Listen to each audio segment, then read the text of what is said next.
Dia ngelihat orang pengemis yang menurut dia orang ini mestinya tidak mengemis. Imam Junaid nggak sampai ngomong, tapi terbetik dalam pikirannya. Akhirnya pada malam harinya dia mimpi. Dalam mimpinya itu dia diajak makan. Pas dibuka tudung saji, mayatnya di situ. Kata dia, astagfirullah. Makanlah Junaid. Dia dengar suara. Nggak mungkin saya makan ini. Loh, bukannya tadi siang kamu suka?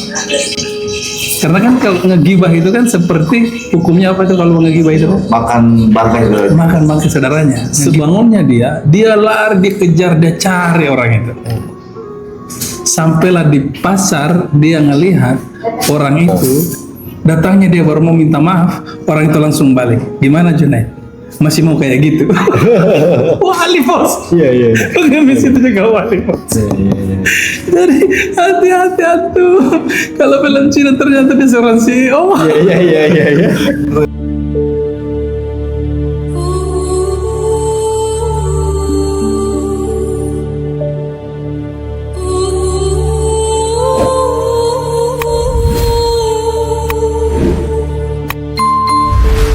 Ini ngomongin gibah. Kalau gibah ini Imam Junaid juga sebenarnya pernah apa namanya? Dia pernah suatu waktu, tapi ini yang level wali beda Pak. Dia ngelihat orang pengemis yang menurut dia orang ini mestinya tidak mengemis. Kita kan sering tuh, ini masih muda, ini masih sehat, kok ngemis gitu kan? Ya kita udah ngasih enggak, ngomong pahit gitu kan.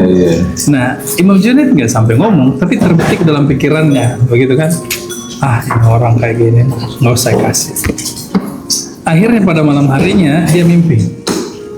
Dalam mimpinya itu dia diajak makan. Pas dia buka, apa sih yang namanya kalau kita tudung saji ya? Tudung saji. Ya.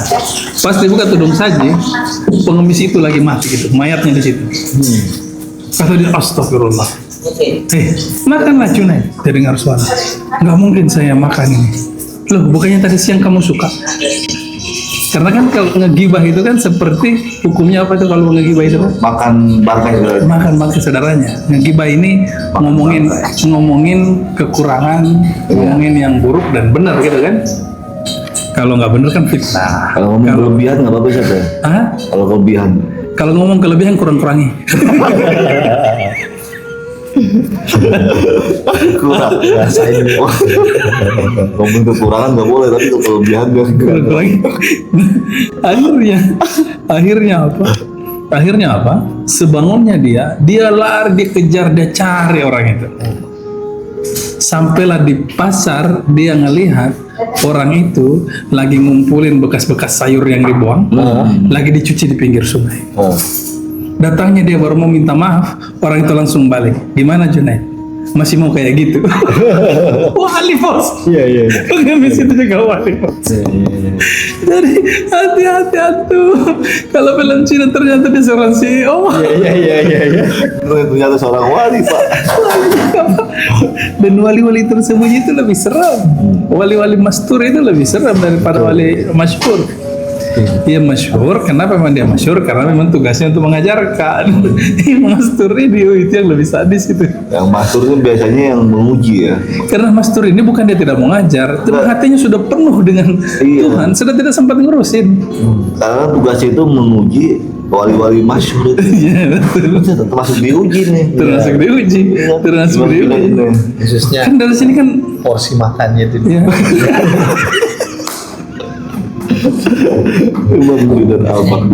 Kan gue mau bilang apa? Sehebat-hebatnya Imam Junaid, berarti lebih hebat wali itu. Kenapa? Dia tahu Imam Junaid tidak tahu dia. Iya, itu kan poinnya tuh. Sampai sekarang aja kita tidak tahu siapa dia. Iya. Berarti belum sampai ilmunya itu. Coba Imam Junaid aja ampun bos. Padahal kurang sadis apa lidahnya itu Imam Junaid itu saktinya itu kan. Jadi memang Imam Junaid ini selain lisannya juga dia punya kelebihan untuk bikin orang terperangah ya. Iya. Dengan apa? Karomah-karomahnya gitu. Iya betul. Karena kayak gitu itu lebih langsung menohok ya. Nggak perlu, maksudnya nggak perlu berdebat, nggak perlu ngerti ayat Al-Quran hadis ini. Iya betul. Imam Junaid kadang mengajarinya dengan secara tidak langsung memperlihatkan itu. Karena pernah dia juga dalam pengajiannya dia. Jadi kan sejak kejadian tadi banyak meninggal dan pingsan, diturunkanlah ilmunya sedikit, diturunkan semua intensitasnya kan, dosisnya diturunkan kan. Jadi pengajian biasa jadi biar tidak ada korban jiwa. Tapi ada satu orang Nasrani yang datang ikut pengajiannya.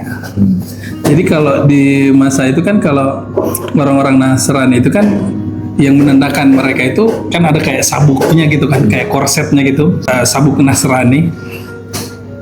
Dia datang setelah pengajian, dia ikuti, kemudian dia datang samperin Imam Junaid.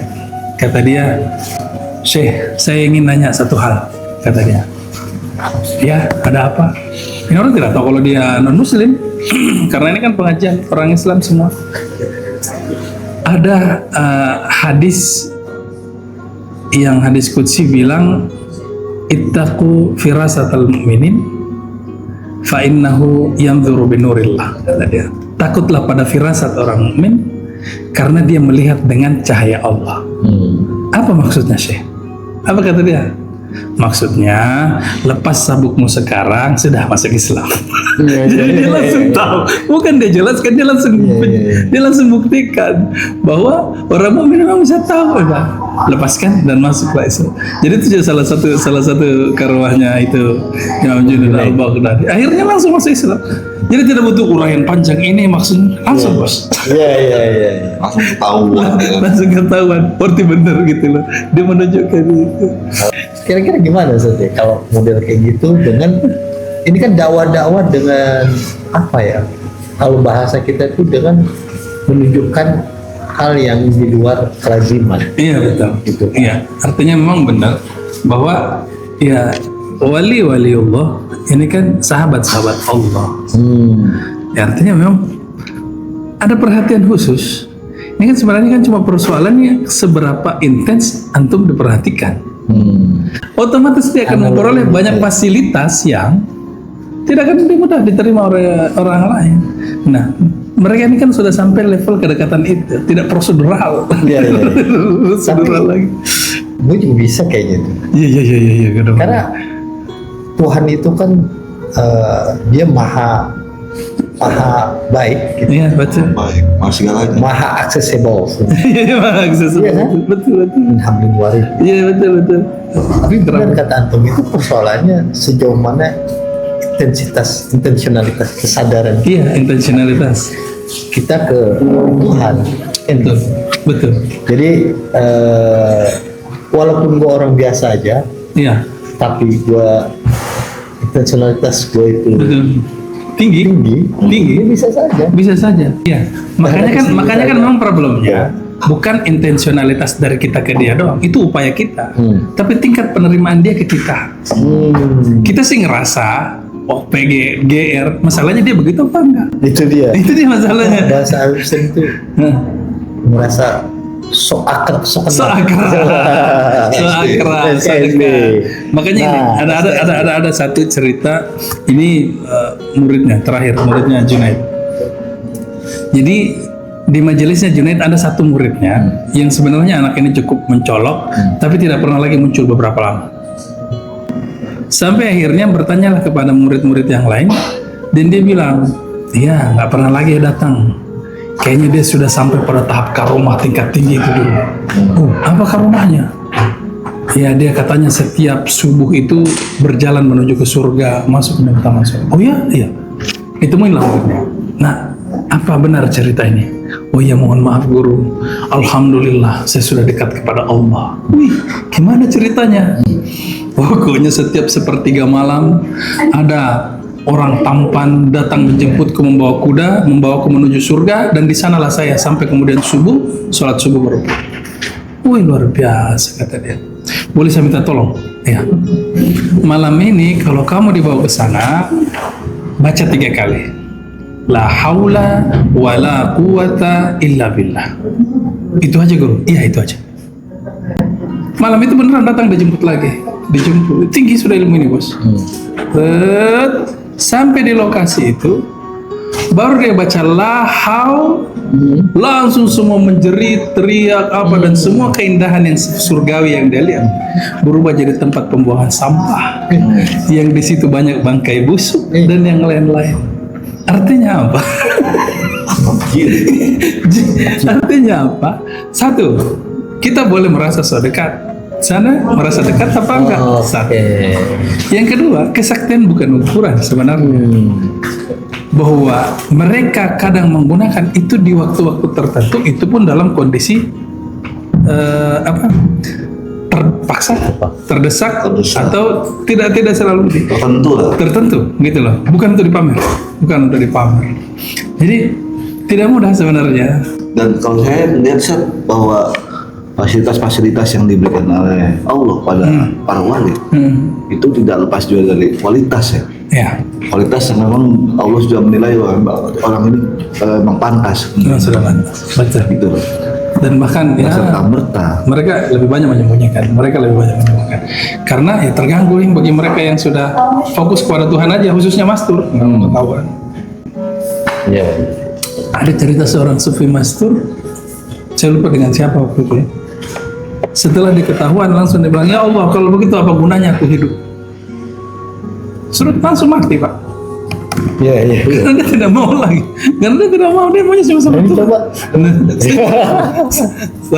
Mas, jangankan masyur juga enggak. Oke.